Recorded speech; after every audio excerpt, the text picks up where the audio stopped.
शेख मखमूर कहानी। मुल्क जन्नतनिशां के इतिहास में बहुत अंधेरा वक्त था जब शाह किश्वर की फतहों की बाढ़ बड़े जोर शोर के साथ उस पर आई। सारा देश तबाह हो गया। आज़ादी की इमारतें ढह गईं और जानो माल के लाले पड़ गए। शाह बामुराद खूब जीतों का लड़ा, खूब बहादुरी का सबूत दिया और अपने खानदान के 3 लाख सूरमाओं को अपने देश पर चढ़ा दिया, मगर विजेता की पत्थर काट देने वाली तलवार के मुकाबले में उसकी यह मर्दाना जांबाजियां बेअसर साबित हुईं। मुल्क पर शाह किश्वर कुशा की हुकूमत का सिक्का जम गया और शाह बामुराद अकेला और तन्हा बेयारो मददगार अपना सब कुछ आज़ादी के नाम पर कुर्बान करके एक झोंपड़े में जिंदगी बसर करने लगा। ये झोंपड़ा पहाड़ी इलाके में था। आसपास जंगली कौमें आबाद थीं और दूर दूर तक पहाड़ों के सिलसिले नजर आते थे। इस सुनसान जगह में शाह बामुराद मुसीबत के दिन काटने लगा। दुनिया में अब उसका कोई दोस्त न था। वह दिन भर आबादी से दूर एक चट्टान पर अपने ख्याल में मस्त बैठा रहता था। लोग समझते थे कि यह कोई ब्रह्म ज्ञान के नशे में चूर सूफी है। शाह बामुराद को यूं बसर करते एक ज़माना बीत गया और जवानी की बिदाई और बुढ़ापे के स्वागत की तैयारियां होने लगीं। तब एक रोज़ शाह बामुराद बस्ती के सरदार के पास गया और उससे कहा, मैं अपनी शादी करना चाहता हूँ। उसकी तरफ से पैगाम सुनकर वह अचंभे में आ गया, मगर चूंकि दिल में शाह साहब के कमाल और फ़कीरी में गहरा विश्वास रखता था, पलट कर जवाब न दे सका और अपनी कुंवारी नौजवान बेटी उनको भेंट की। तीसरे साल इस युवती की कामनाओं की वाटिका में एक नौरस पौधा उगा। शाह साहब खुशी के मारे जामे में फूले न समाये। बच्चे को गोद में उठा लिया और हैरत में डूबी हुई माँ के सामने जोश भरे लहजे में बोले, खुदा का शुक्र है कि मुल्क जन्नतनिशां का वारिस पैदा हुआ। बच्चा बने लगा। अक्ल और जहानत में, हिम्मत और ताकत में वह अपनी दुगनी उम्र के बच्चों से बका था। सुबह होते ही गरीब रिंदा बच्चे का बनाव सिंगार करके और उसे नाश्ता खिलाकर अपने काम धंधे में लग जाती थी और शाह साहब बच्चे की उंगली पकड़ उसे आबादी से दूर चट्टान पर ले जाते। वहां कभी उसे पढ़ाते, कभी हथियार चलाने की मशक कराते और कभी उसे शाही कायदे समझाते। बच्चा था तो कमसिन, मगर इन बातों में ऐसा जी लगाता और ऐसे चाव से लगा रहता गोया उसे अपने वंश का हाल मालूम है। मिजाज भी बादशाहों जैसा था। गांव का एक एक लड़का उसके हुक्म का फरमाबरदार था। माँ उस पर गर्व करती, बाप फूला न समाता और सारे गांव के लोग समझते कि यह शाह साहब के जब तब का असर है। बच्चा मसूद देखते देखते एक 7 साल का नौजवान शहजादा हो गया। देखकर देखने वाले के दिल को एक नशा सा होता था। एक रोज़ शाम का वक्त था। शाह साहब अकेले सैर करने गए और जब लौटे तो उनके सर पर एक जड़ाव ताज शोभा दे रहा था। रिंदा उनकी यह हुलिया देखकर सहम गई और मुंह से कुछ बोल न सकी। तब उन्होंने नौजवान मसूद को गले से लगाया, उसी वक्त उसे नहलाया धुलाया और एक चट्टान के तख्त पर बैठाकर दर्द भरे लहजे में बोले, मसूद, मैं आज तुमसे रुखसत होता हूँ और तुम्हारी अमानत तुम्हें सौंपता हूँ। यह उसी मुल्क जन्नतनिशां का ताज है।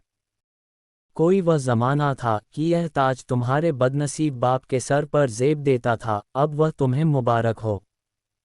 रिंदा, प्यारी बीबी, तेरा बदकिस्मत शौहर किसी ज़माने में इस मुल्क का बादशाह था और अब तू उसकी मलिका है। मैंने ये राज तुमसे अब तक छिपाया था, मगर हमारे अलग होने का वक्त बहुत पास है। अब छिपा कर क्या करूं? मसूद, तुम अभी बच्चे हो, मगर दिलेर और समझदार हो।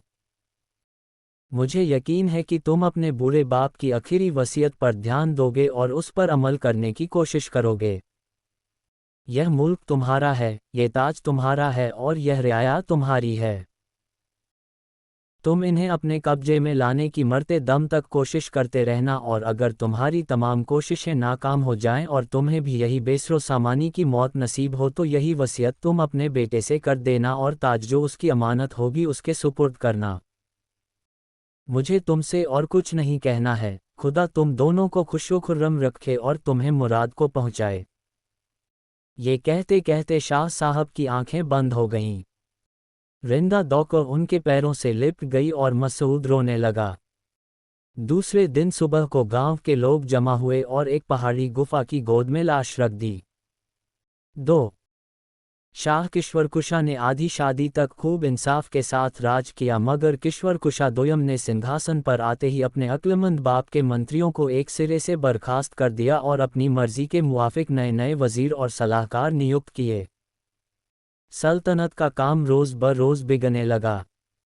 सरदारों ने बेइंसाफी पर कमर बांधी और हुकाम रियाया पर जोर जबरदस्ती करने लगे। यहाँ तक कि खानदाने मुरादिया के एक पुराने नमकखोर ने मौका अच्छा देखकर बगावत का झंडा बुलंद कर दिया। आसपास से लोग झंडे के नीचे जमा होने लगे और कुछ ही हफ्तों में एक बड़ी फौज कायम हो गई और मसूद भी नमकखोर सरदार की फौज में आकर मामूली सिपाहियों का काम करने लगा। मसूद का अभी यौवन का आरंभ था। दिल में मर्दाना जोश और बाजुओं में शेरों की कुव्वत मौजूद थी। ऐसा लंबा तड़ंगा सुंदर नौजवान बहुत कम किसी ने देखा होगा। शेरों के शिकार का उसे इश्क था। दूर दूर तक के जंगल दरिंदों से खाली हो गए। सवेरे से शाम तक उसे सैरो शिकार के सिवा और कोई धंधा न था। लबोलहजा ऐसा दिलकश पाया था कि जिस वक्त मस्ती में आकर कोई कौमी गीत छेड़ देता तो राह चलते मुसाफिरों और पहाड़ी औरतों का ठट लग जाता था। कितने ही भोले भाले दिलों पर उसकी मोहिनी सूरत नक्श थी, कितनी ही आंखें उसे देखने को तरसती और कितनी ही जानें उसकी मोहब्बत की आग में घुलती थीं। मगर मसूद पर अभी तक किसी का जादू न चला था। हाँ, अगर उसे मोहब्बत थी तो अपनी आबदार शमशीर से, जो उसने बाप से बिरसे में पाई थी। इस तेग को वह जान से ज्यादा प्यार करता। बेचारा खुद नंगे बदन रहता मगर उसके लिए तरह तरह के मियान बनवाए थे। उसे एक दम के लिए अपने पहलू से अलग न करता। सच है, दिलेर सिपाही की तलवार उसकी निगाहों में दुनिया की तमाम चीज़ों से ज़्यादा प्यारी होती है, खासकर वह आबदार खंजर जिसका जौहर बहुत से मौक़ों पर परखा जा चुका हो। इसी तेग से मसूद ने कितने ही जंगली दरिंदों को मारा था, कितने ही लुटेरों और डाकुओं को मौत का मज़ा चखाया था, और उसे पूरा यकीन था कि यही तलवार किसी दिन किश्वर कुशा दोयम के सर पर चमकेगी और उसकी शहर के खून से अपनी जबान तर करेगी। एक रोज़ वह एक शेर का पीछा करते करते बहुत दूर निकल गया। धूप सख्त थी, भूख और प्यास से जी बेताब हुआ, मगर वहां न कोई मेवे का दरख्त नजर आया, न कोई बहता हुआ पानी का सोता जिससे भूख और प्यास की आग बुझाता। हैरान और परेशान खड़ा था कि सामने से एक चांद जैसी सुंदर युवती हाथ में बर्छी लिए और बिजली की तरह तेज घोड़े पर सवार आती हुई दिखाई दी। पसीने की मोती जैसी बूंदें उसके माथे पर झलक रही थीं और अंबर की सुगंध में बसे हुए बाल दोनों कंधों पर एक सुहानी बेतकल्लुफी से बिखरे हुए थे। दोनों की निगाहें चार हुईं और मसूद का दिल हाथ से जाता रहा। उस गरीब ने आज तक दुनिया को जला डालने वाला ऐसा हुस्न न देखा था। उसके ऊपर एक सकता सा छा गया। यह जवान औरत उस जंगल में मलिका शेर अफगन के नाम से मशहूर थी। मलिका ने मसूद को देखकर घोड़े की बाग खींच ली और गर्म लहजे में बोली, क्या तू वही नौजवान है जो मेरे इलाके के शेरों का शिकार किया करता है? बतला, तेरी इस गुस्ताखी की क्या सजा दूं? ये सुनते ही मसूद की आंखें लाल हो गईं और बरबस हाथ तलवार की मूठ पर जा पहुंचा, मगर जब्त करके बोला, इस सवाल का जवाब मैं खूब देता अगर आपके बजाय ये किसी दिलेर मर्द की जबान से निकलता। इन शब्दों ने मलिका के गुस्से की आग को और भी भड़का दिया। उसने घोड़े को चमकाया और बर्छी उछालती सर पर आ पहुंची और वार पर वार करने शुरू किए। मसूद के हाथ पांव बेहद थकान से चूर हो रहे थे और मलिका शेर अफगान बर्छी चलाने की कला में बेजोड़ थी। उसने चरके पर चरके लगाए, यहाँ तक कि मसूद घायल होकर घोड़े से गिर पड़ा। उसने अब तक मलिका के वारों को काटने के सिवाय खुद एक हाथ भी न चलाया था। तब मलिका घोड़े से कूदी और रुमाल फाड़ कर मसूद के जख्म बांधने लगी। ऐसा दिलेर और गैरतमंद जवान उसकी नज़र से आज तक न गुजरा था।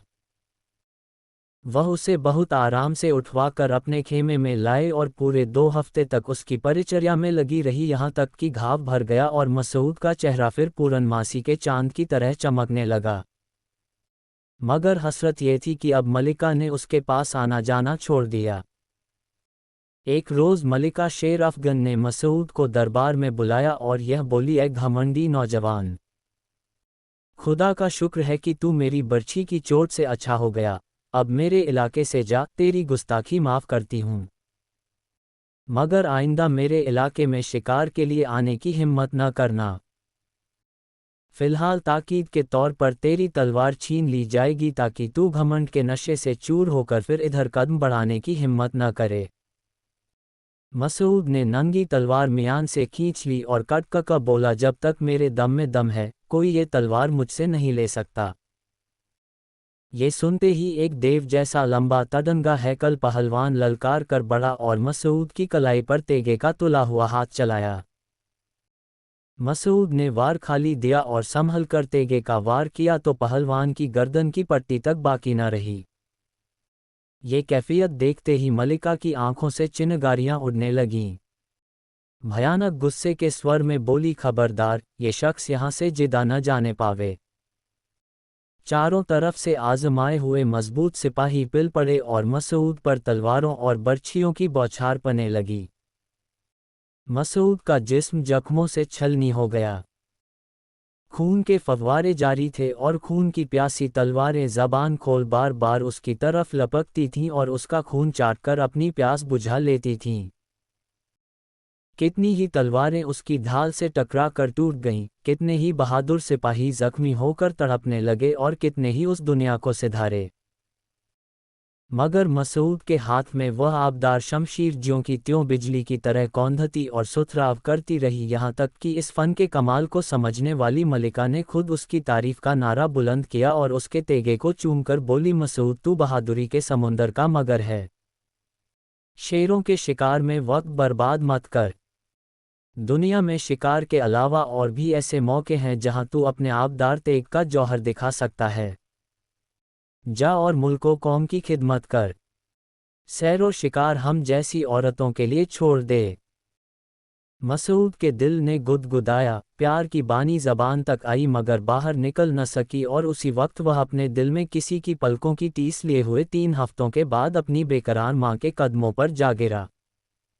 3 नमकखोर सरदार की फौज रोज ब रोज बने लगी। पहले तो वह अंधेरे के पर्दे में शाही खजानों पर हाथ बढ़ाता रहा, धीरे धीरे एक बाकायदा फौज तैयार हो गई। यहाँ तक कि सरदार को शाही फौजों के मुकाबले में अपनी तलवार आजमाने का हौसला हुआ और पहली ही लड़ाई में 24 किले इस नई फौज के हाथ आ गए।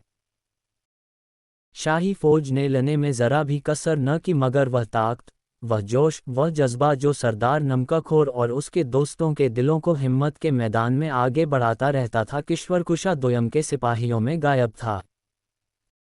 लड़ाई के कला कौशल, हथियारों की खूबी और ऊपर दिखाई पड़ने वाली शान शौकत के लिहाज से दोनों फौजों का कोई मुकाबला न था। बादशाह के सिपाही लहीम शहीम, लंबे तड़ंगे और आजमाए हुए थे। उनके साथ सामान और तौर तरीके से देखने वालों के दिलों पर एक डर सा छा जाता था और वहम भी यह गुमान न कर सकता था कि इस ज़बरदस्त जमात के मुकाबले में निहत्थी सी अधनंगी और बेकायदा सरदारी फौज एक पल के लिए भी पैर जमा सकेगी। मगर जिस वक्त मारो की दिल बढ़ाने वाली पुकार हवा में गूंजी, एक अजीबोगरीब नज़ारा सामने आया। सरदार के सिपाही तो नारे मारकर आगे धावा करते थे और बादशाह की फौज भागने की राह पर दबी हुई निगाहें डालती थी। दम की दम में मोर्चे गुबार की तरह फट गए और जब मस्कात के मजबूत किले में सरदार नमकखोर शाही किलेदार की मसनद पर अमीराना ठाट बाट में बैठा और अपनी फौज की कारगुजारियों और जांबाजियों का इनाम देने के लिए एक तश्त में सोने के तमग मंगवा कर रखे, तो सबसे पहले जिस सिपाही का नाम पुकारा गया वह नौजवान मसूद था। मसूद पर इस वक्त उसकी फौज घमंड करती थी। लड़ाई के मैदान में सबसे पहले उसी की तलवार चमकती थी और धावे के वक्त सबसे पहले उसी के कदम उठते थे। दुश्मन के मोर्चे में ऐसा बेधक घुसता था जैसे आसमान में चमकता हुआ लाल तारा। उसकी तलवार के वार कयामत थे और उसके तीर का निशाना मौत का संदेश। मगर टेढ़ी चाल की तकदीर से उसका ये प्रताप, ये प्रतिष्ठा न देखी गई। कुछ थोड़े से आजमाए हुए अफसर जिनके तेगों की चमक मसूद के तेग के सामने मंद पड़ गई थी, उससे खार खाने लगे और उसे मिटा देने की तदबीरें सोचने लगे। संयोग से उन्हें मौका भी जल्द हाथ आ गया। किश्वर कुशा दोयम ने बागियों को कुचलने के लिए अब की एक ज़बरदस्त फौज रवाना की और मीर शुजा को उसका सिपह सालार बनाया, जो लड़ाई के मैदान में अपने वक्त का इस्फदियार था। सरदार नमकखोर ने ये खबर पाई तो हाथ पांव फूल गए। मीर शुजा के मुकाबले में आना अपनी हार को बुलाना था। आखिरकार यह राय तय पाई कि इस जगह से आबादी का निशान मिटाकर हम लोग किलेबंद हो जाएं। उस वक्त नौजवान मसूद ने उठकर बड़े पुरजोश लहजे में कहा, नहीं, हम किलेबंद न होंगे, हम मैदान में रहेंगे और हाथों हाथ दुश्मन का मुकाबला करेंगे। हमारे सीनों की हड्डियां ऐसी कमज़ोर नहीं हैं कि तीर तुपुक के निशाने बर्दाश्त न कर सकें। किलेबंद होना इस बात का ऐलान है कि हम आमने सामने नहीं लड़ सकते। क्या आप लोग, जो शाह बामुराद के नाम लेवा हैं, भूल गए कि इसी मुल्क पर उसने अपने खानदान के 3 लाख सपूतों को फूल की तरह चढ़ा दिया? नहीं, हम हरगिज़ किलेबंद न होंगे।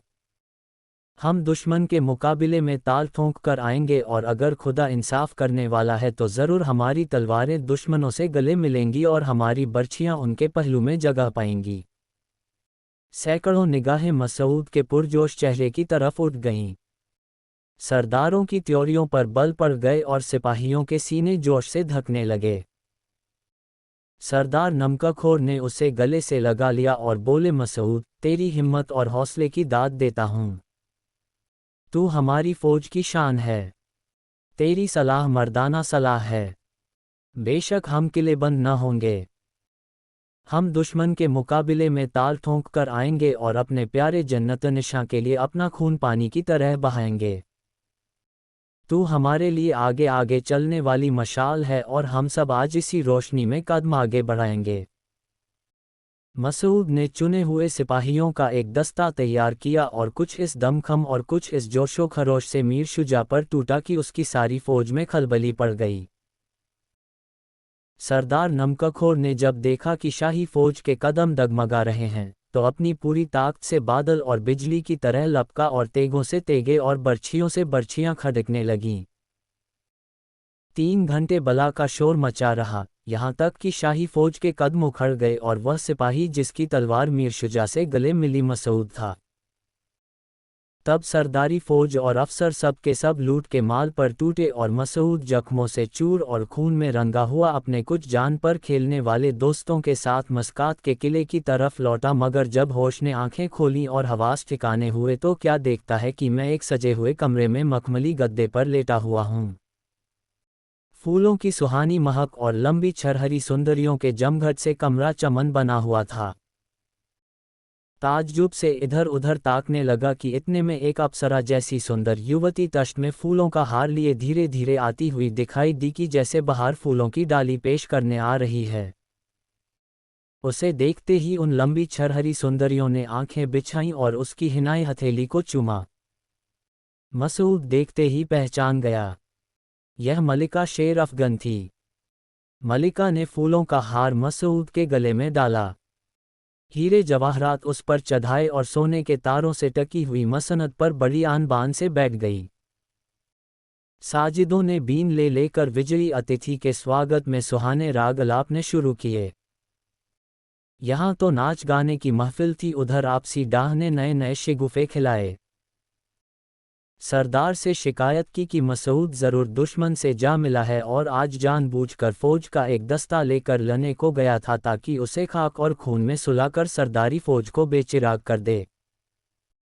इसके सबूत में कुछ जाली खत भी दिखाए और इस कमीनी कोशिश में ज़बान की ऐसी चालाकी से काम लिया कि आखिर सरदार को इन बातों पर यकीन आ गया।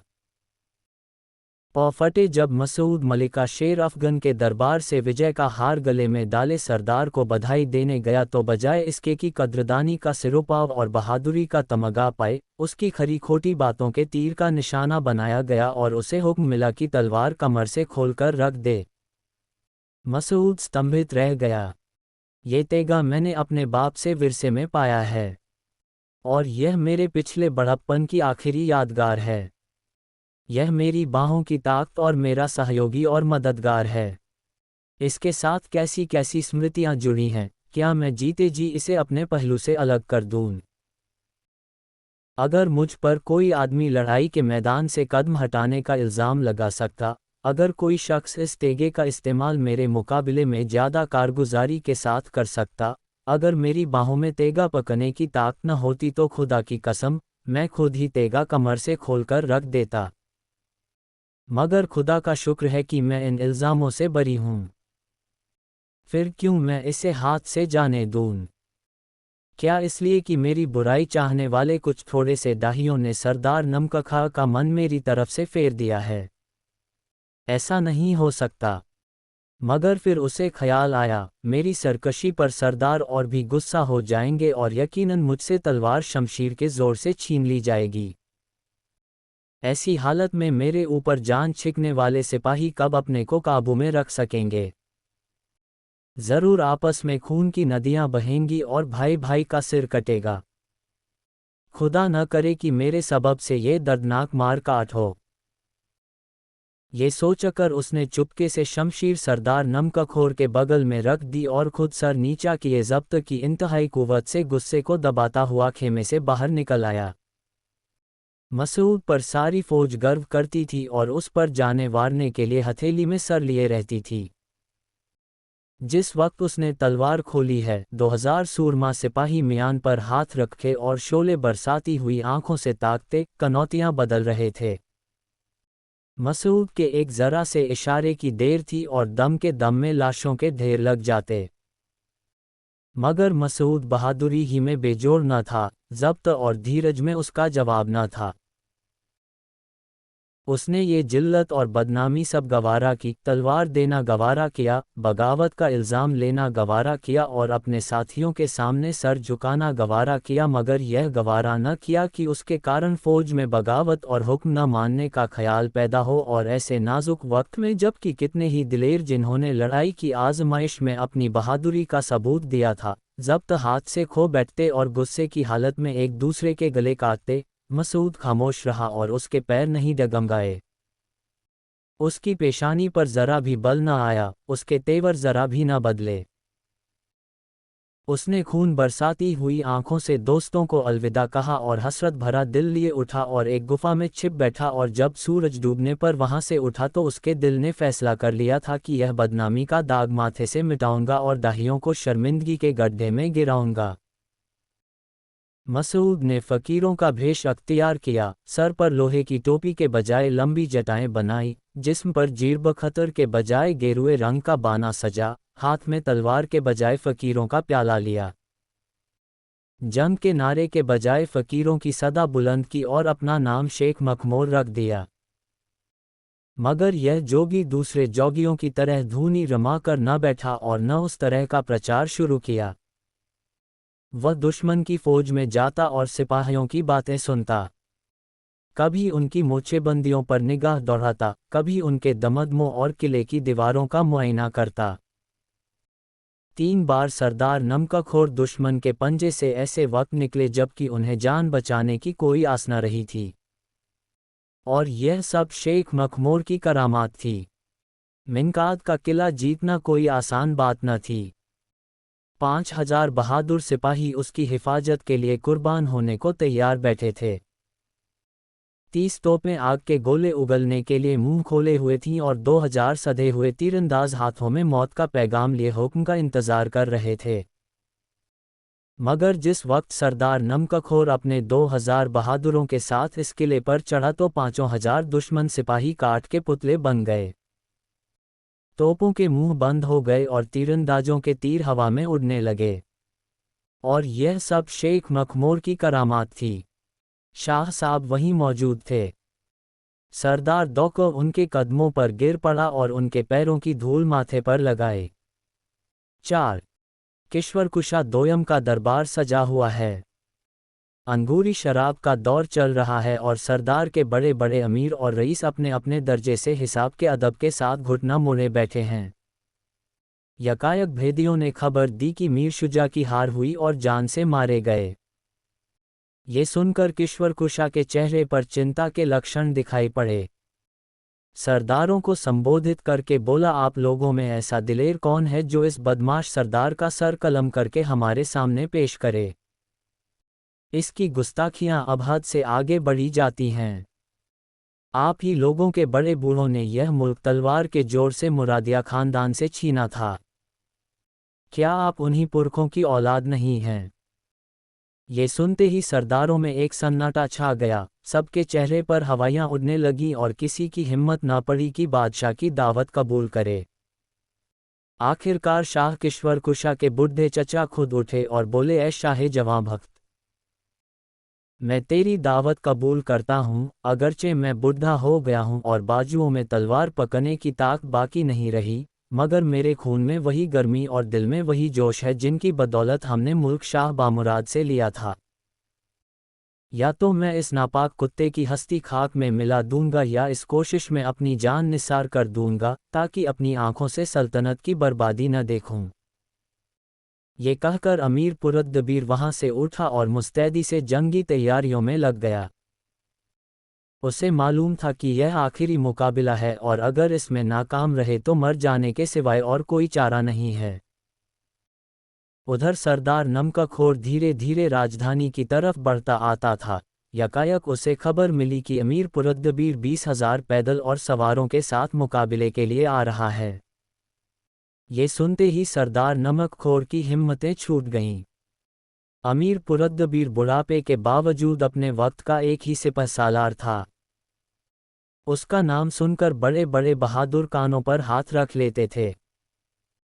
सरदार नमकखोर का ख्याल था कि अमीर कहीं एक कोने में बैठे खुदा की इबादत करते होंगे, मगर उनको अपने मुकाबले में देखकर उसके होश उड़ गए कि कहीं ऐसा न हो कि इस हार से हम अपनी सारी जीतें खो बैठें और बरसों की मेहनत पर पानी फिर जाए। सबकी यही सलाह हुई कि वापस चलना ही ठीक है। उस वक्त शेख मखमूर ने कहा, ऐ सरदार नमकखोर, तूने मुल्क के जन्नत निशां को छुटकारा दिलाने का बीड़ा उठाया है। क्या इन्हीं हिम्मतों से तेरी आरजुएं पूरी होंगी? तेरे सरदार और सिपाहियों ने कभी मैदान से कदम पीछे नहीं हटाया, कभी पीठ नहीं दिखाई। तीरों की बौछार को तुमने पानी की फुहार और बंदूकों की बाढ़ को फूलों की बहार। क्या इन चीजों से इतनी जल्दी तुम्हारा जी भर गया? तुमने ये लड़ाई सल्तनत को बढ़ाने के कमीने इरादे से नहीं छेड़ी है। तुम सच्चाई और इंसाफ की लड़ाई लड़ रहे हो। क्या तुम्हारा जोश इतनी जल्द ठंडा हो गया? क्या तुम्हारी इंसाफ की तलवार की प्यास इतनी जल्दी बुझ गई? तुम खूब जानते हो कि इंसाफ और सच्चाई की जीत जरूर होगी। तुम्हारी इन बहादुरियों का इनाम खुदा के दरबार से जरूर मिलेगा। फिर अभी से क्यों हौसले छोड़े देते हो? क्या बात है, अगर अमीर पुरद्दबीर बड़ा दिलेर और इरादे का पक्का सिपाही है, अगर वह शेर है तो तुम शेर मर्द हो, अगर उसकी तलवार लोहे की है तो तुम्हारा तेगा फौलाद का है, अगर उसके सिपाही जान पर खेलने वाले हैं तो तुम्हारे सिपाही भी सर कटाने के लिए तैयार हैं। हाथों में तेगा मजबूत पकड़ो और खुदा का नाम लेकर दुश्मन पर टूट पड़ो। तुम्हारे तेवर कहे देते हैं कि मैदान तुम्हारा है। इस पुरजोश तकरीर ने सरदारों के हौसले उभार दिए। उनकी आंखें लाल हो गईं, तलवारें पहलू बदलने लगीं और कदम बरबस लड़ाई के मैदान की तरफ बढ़े। शेख मखमूर ने तब फकीरी बाना उतार फेंका, फकीरी प्याले को सलाम किया और हाथों में वही तलवार और ढाल लेकर जो किसी वक्त मसूद से छीने गए थे, सरदार नमकखोर के साथ साथ सिपाहियों और अफसरों का दिल बढ़ाते शेरों की तरह बिफरता हुआ चला। आधी रात का वक्त था, अमीर के सिपाही अभी मंजिलें मारे चले आते थे। बेचारे दम भी न लेने पाए थे कि एकाएक सरदार नमकखोर के आ पहुंचने की खबर पाए। होश उड़ गए और हिम्मतें टूट गईं। मगर अमीर शेर की तरह गरज कर खेमे से बाहर आया और दम के दम में अपनी सारी फौज दुश्मन के मुकाबले में कतार बांधकर खड़ी कर दी कि जैसे एक माली था कि आया और इधर उधर बिखरे हुए फूलों को एक गुलदस्ते में सजा गया।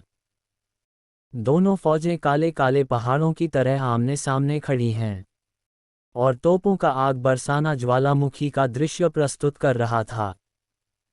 उनकी घंघरज आवाज से बला का शोर मच रहा था। ये पहाड़ धीरे धीरे आगे बढ़ते गए। यकायक वह टकराए और कुछ इस जोर से टकराए कि जमीन कांप उठी और घमासान की लड़ाई शुरू हो गई। मसूद का तेगा इस वक्त एक बला हो रहा था, जिधर पहुंचता लाशों के ढेर लग जाते और सैकड़ों सर उस पर भेंट चढ़ जाते। पौ फटे तक तेगे यूं ही खटका किए और यूं ही खून का दरिया बहता रहा। जब दिन निकला तो लड़ाई का मैदान मौत का बाजार हो रहा था। जिधर निगाह उठती थी, मरे हुओं के सर और हाथ पैर लहू में तैरते दिखाई देते थे। यकायक शेख मखमूर की कमान से एक तीर बिजली बनकर निकला और अमीर पुरतगबीर की जान के घोंसले पर गिरा और उसके गिरते ही शाही फौज भाग निकली और सरदारी फौज फतेह का झंडा उठाए राजधानी की तरफ बढ़ी।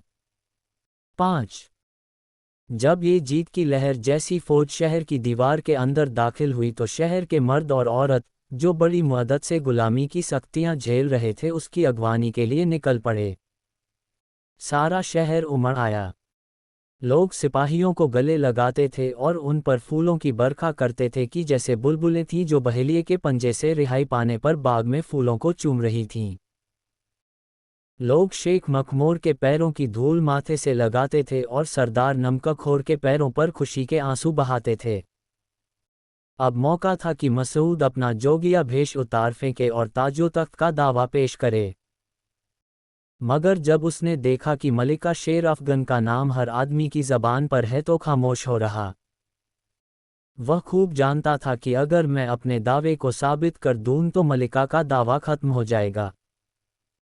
मगर तब भी यह नामुमकिन था कि सख्त मारकाट के बिना यह फैसला हो सके। एक पुरजोश और आरजूमंद दिल के लिए इस हद तक ज़ब्त करना मामूली बात न थी। जब से उसने होश संभाला, ये ख्याल कि मैं इस मुल्क का बादशाह हूँ, उसके रंगरेशे में घुल गया था। शाह बामुराद की वसीयत उसे एकदम को भी न भूलती थी। दिन को वह बादशाहत के मंसूबे बांधता और रात को बादशाहत के सपने देखता। ये यकीन कि मैं बादशाह हूँ, उसे बादशाह बनाए हुए था। अफसोस आज वह मंसूबे टूट गए और वह सपना तितर बितर हो गया। मगर मसूद के चरित्र में मर्दाना ज़ब्त अपनी हद पर पहुंच गया था। उसने उफ तक न की, एक ठंडी आह भी न भरी, बल्कि पहला आदमी जिसने मलिका के हाथों को चूमा और उसके सामने सर झुकाया, वह फ़कीर मखमूर था। हाँ, ठीक उस वक्त जबकि वह मलिका के हाथ को चूम रहा था, उसकी जिंदगी भर की लालसाएं आंसू की एक बूंद बनकर मलिका की मेहंदी रची हथेली पर गिर पड़ी कि जैसे मसूद ने अपनी लालसा का मोती मलिका को सौंप दिया। मलिका ने हाथ खींच लिया और फ़कीर मखमूर के चेहरे पर मोहब्बत से भरी हुई निगाह डाली। जब सल्तनत के सब दरबारी भेंट दे चुके, तोपों की सलामियां दगने लगीं, शहर में धूमधाम का बाजार गर्म हो गया और खुशियों के जलसे चारों तरफ नजर आने लगे। राजगद्दी के तीसरे दिन मसूद खुदा की इबादत में बैठा हुआ था कि मलिका शेर अफगन अकेले उसके पास आई और बोली, मसूद, मैं एक नाचीज तोहफा तुम्हारे लिए लाई हूं और वह मेरा दिल है। क्या तुम उसे मेरे हाथ से कबूल करोगे? मसूद अचंभे से ताकता रह गया, मगर जब मलिका की आंखें मोहब्बत के नशे में डूबी हुई पाईं तो चाव के मारे उठा और उसे सीने से लगाकर बोला, मैं तो मुद्दत से तुम्हारी बर्छी की नोक का घायल हूँ, मेरी किस्मत है कि आज तुम मरहम रखने आई हो। 6 मुल्क जन्नतनिशा अब आज़ादी और खुशहाली का घर है।